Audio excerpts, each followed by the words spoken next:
O desespero do Flávio Bolsonaro está tão grande que ele falou na sua rede social que o Lula quer transformar o Brasil na China. Mas além desse desespero, também tem um outro motivo por trás disso que eu vou te explicar agora. Primeiro de tudo, começa com essa montagem feita por IA, porque essa cena aqui ela nunca aconteceu. Ele fala que as bravatas do Lula contra os Estados Unidos é se confiando na China e que ele quer transformar o Brasil numa ditadura igual à ditadura chinesa. Primeiro de tudo, que os Estados Unidos hoje não é uma democracia, porque é uma democracia que expulsa imigrantes que tem no seu celular memes com o vice-presidente, é uma ditadura que ela simplesmente demite jornalistas que falam mal do presidente, é uma ditadura que simplesmente prende pessoas na rua sem o devido processo legal e sem audiência de custódia. Enfim, mas essa postagem, na verdade, é fazendo um aceno para a ala radical do bolsonarismo que caiu em cima dele porque ele simplesmente viajou no momento em que o pai dele está praticamente preso dentro de casa. O próprio Alan dos Santos falou para o Flávio Bolsonaro que se ele fosse um funcionário público na iniciativa privada,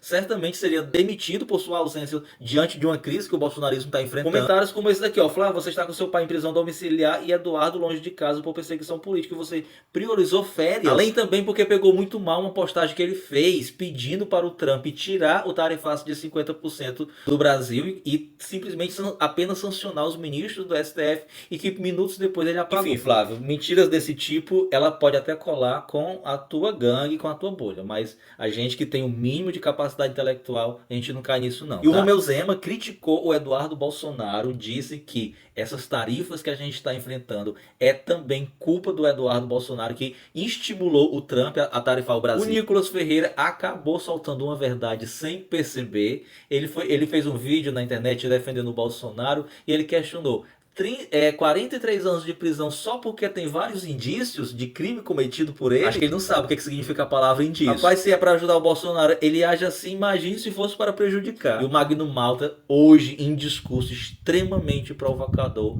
ameaçou o ministro Alexandre de Moraes. Ele falou o seguinte, gente: põe a mão em Jair Bolsonaro, Alexandre de Moraes, põe a mão nele e tenta a sorte. O azar você já tem. Resta saber se essa provocação dele foi falada em um momento de sobriedade ou...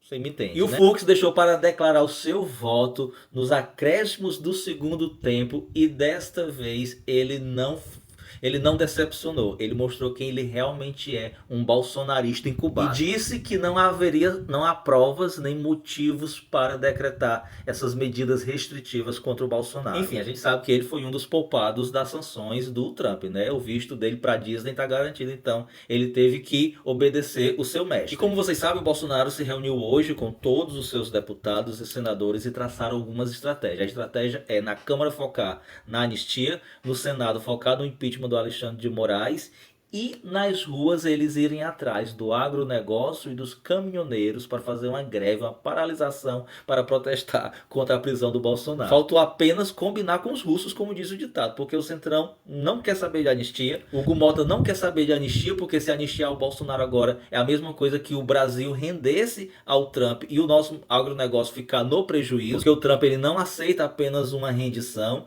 ele quer a rendição total e completa do país. E os caminhoneiros, meus amigos, há muito tempo que os caminhoneiros não movem mais uma palha pelo Bolsonaro. Só uns gatos pingados que ainda estão aí defendendo ele. A maioria não quer nem saber. E o ex-ministro do Bolsonaro, Marcelo Queiroga, disse que dos ex-ministros do Bolsonaro, somente ele, o Rogério Marinho e o sanfoneiro, o Gilson Machado, são os únicos que sobraram para defender o Bolsonaro com unhas e dentes quando não possui mais cargos. E chamou eles de trio nordestino do capitão. Os outros ministros, eles disseram que eram só ministros vagalume, piscavam muito, mas hoje não emite nem sinal de luz. Por favor, briguem mais que a gente adora.